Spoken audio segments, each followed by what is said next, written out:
Hold up. Did you see what just went down in Pittsburgh? I'm Jack Romano, and let me tell you, there's stuff happening at this training camp that no one saw coming, and it might shake up our entire season.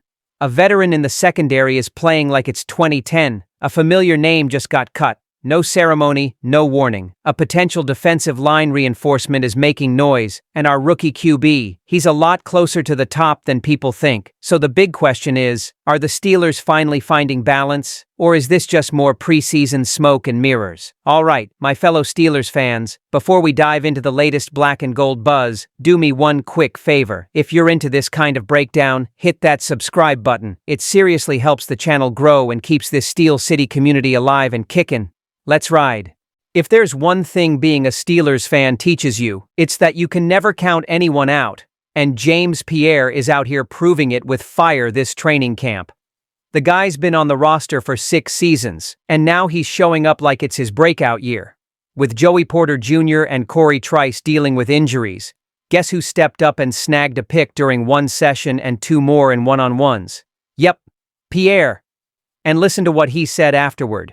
The standard is the standard. That right there? That's Steelers culture. That's black and gold pride running through his veins. No whining, no excuses. You step in, you keep the bar high. And not just anybody logs 1-200 special teams snaps and 81 games in this jersey. You know what Coach Tomlin said? He called Pierre, along with Scotty Miller, exactly the kind of player who adds value by doing whatever is asked. That's pure Rooney standard. Let's be real, the guys who grind in the shadows, who don't chase cameras but show up when it matters, they're the backbone of this Steel City soul. I get fired up when I see a guy who doesn't posture or complain, just shows up and ball out. So what do you think? Has Pierre earned a guaranteed spot on this roster, or does he still need to prove more in preseason? With all the talent we've got on this defense, man, the competition is no joke, but you can't deny the dude's hustle. He's flying to the ball, smashing on special teams, and flat out working. That kind of mindset is what keeps the Steel Curtain alive. He might not be a superstar, but he's the kind of dude who plays with heart, with pride, with history on his shoulders. So I'm asking you, could he be the surprise name that sneaks onto the final 53 and ends up making a clutch play when it counts? 'Cause if he keeps this up, it's going to be hard to leave him out. And hang tight, because the next roster cut just dropped, and a recognizable name is on the way out. We're getting into that right now. All right, listen, if there was one move this week that showed Mike Tomlin and the Steelers front office are all business, it was cutting Kevin Fulch. Dude barely unpacked his bag, got in a few reps, and boom, gone. No drama, no storyline. That's Iron City grit, baby. We don't waste time, and if you don't fit, you're making room for someone who does. Fulch was signed after that scary moment with DJ Thomas Jones's injury. Remember that? Everyone thought the kid might be done for the year, but thank the Pittsburgh heavens, tests cleared him, and he's back already. That changed the math. Tight end room got crowded again, and just like that, Fulch was out. Let's be honest, that room is stacked. Freiermuth is a lock, Jonnu Smith came in with a mission, Darnell Washington's got insane upside, Connor Hayward is a Swiss Army knife, Galbraith's climbing, and now Thomas Jones is healthy again. There's no room for maybe. This is Rooney standard at full throttle. And Fulch? The truth is, he never stuck. Undrafted with the Eagles, only made the practice squad. The Chiefs gave him a shot, didn't last. Steelers brought him in out of necessity, but he didn't show enough. What does this tell us? Tomlin's got zero patience for fluff. This roster's gonna be built on merit, not resumes or nice guy vibes. And yeah, this might seem like a small move, a name nobody remembers in December, but these are the cuts that separate a stuck-in-neutral team from one that's playoff-ready. Every move now shapes the locker room that'll charge out waving the terrible towel. So I'm asking, with this level of depth at tight end, who do you think might get squeezed out before preseason's done? 'Cause if Kevin got the boot this quick, no one's safe. And you better hold on, 'cause up next we're talking about a potential veteran signing right where we need it most, the heart of the D-line. And this name could shake things up. All right, old school Curtain loyalists, this could be the missing piece to lock down the trenches in 2025. The name buzzing behind closed doors is Maurice Hurst. Yeah, that one. He's been on the market since July after a solid year with the Browns, and word is Tomlin's seriously eyeing him to fortify the middle, and for good reason. Let's be real, We need size, strength, and consistency inside. Hurst might not have played full seasons recently, but when he's healthy, the man delivers. Disrupts the pocket, clogs the run lanes, closes gaps, and more importantly, he gets the game. High football IQ, sharp reads, and a perfect fit in Terrell Austin's scheme, which demands discipline and tactical smarts. He can line up as a 3-tech or 1-tech, giving Carl Dunbar all kinds of flexibility without losing punch. And get this, with the cap space we've got left after loading up with Rodgers, Metcalf, and Ramsey, bringing Hurst in on a 1-year prove-it deal would be a masterstroke.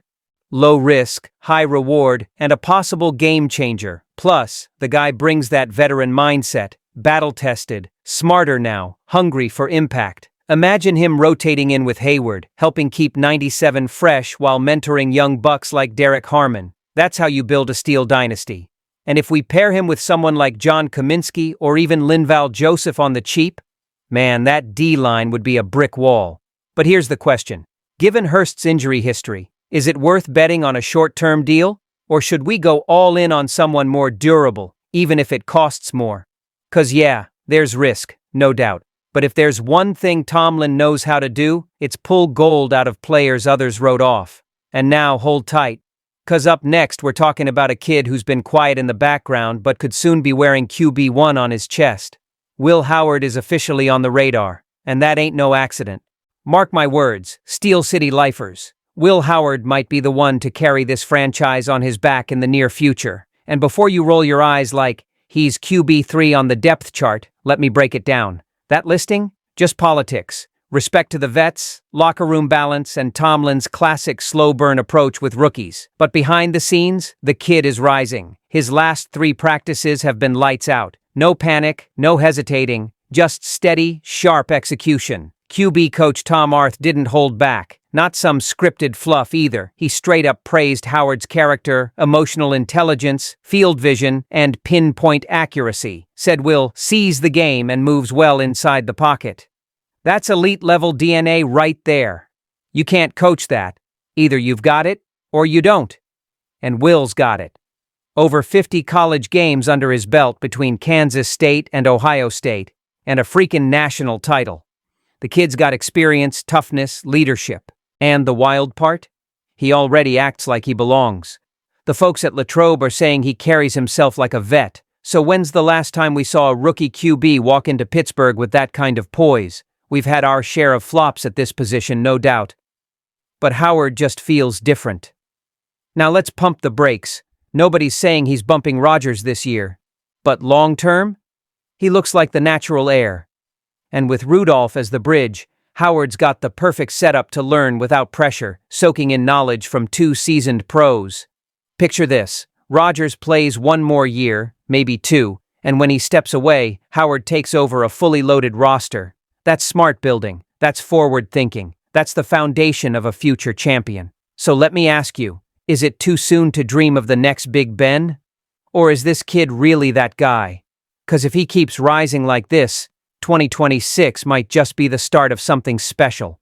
And stay tuned, 'cause we're wrapping it all up. And believe me, the fire is officially lit in Pittsburgh. The steel curtain is closing again. Take a deep breath, terrible towel faithful. 'Cause if these 4 stories didn't give you hope, nothing will. The defense is finding its blue-collar heart again with guys like Pierre. The roster is getting trimmed with surgical precision. The front office is seeing the right opportunities in the market. And deep in the locker room, a future QB is starting to make the Blitz Brotherhood proud. It feels like the old Pittsburgh flame is flickering back to life, inch by inch. If this breakdown reminded you why you still believe in this steel curtain, hit that like and drop a comment. Is it still okay to dream in Pittsburgh?